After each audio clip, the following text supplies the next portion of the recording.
Eu tava ficando aqui, peguei a mão desse lado.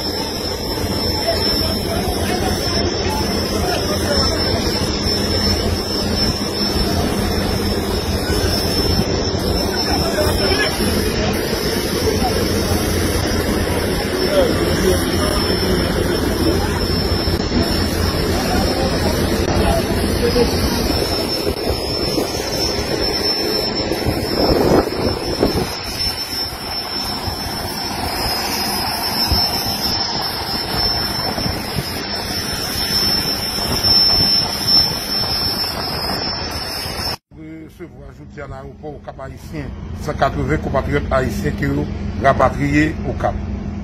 Côté où tu prends? Je prends au sud de l'eau. Dans quel pays? Caicos. Depuis quelle heure?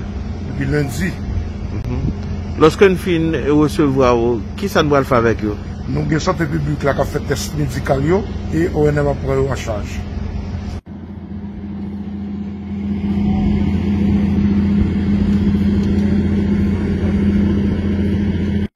Naturellement, c'est comme ça, c'est l'inconnu, donc on va le garder en quarantaine, on va suivre pendant la période quarantaine. Pour combien de jours? Au moins 14 jours. Qui côté t'a mis en quarantaine?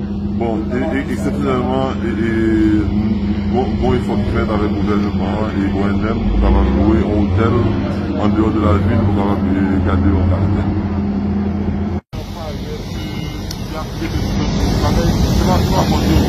Donc, nous travaux de la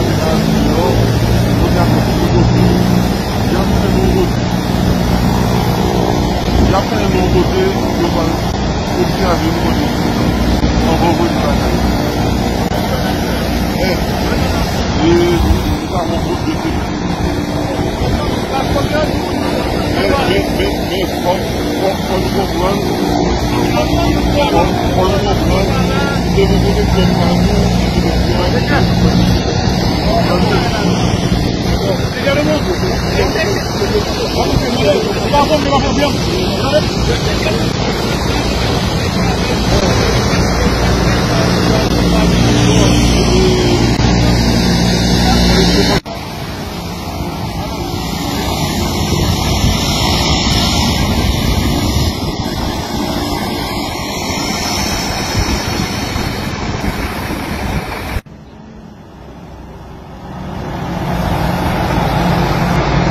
Hi.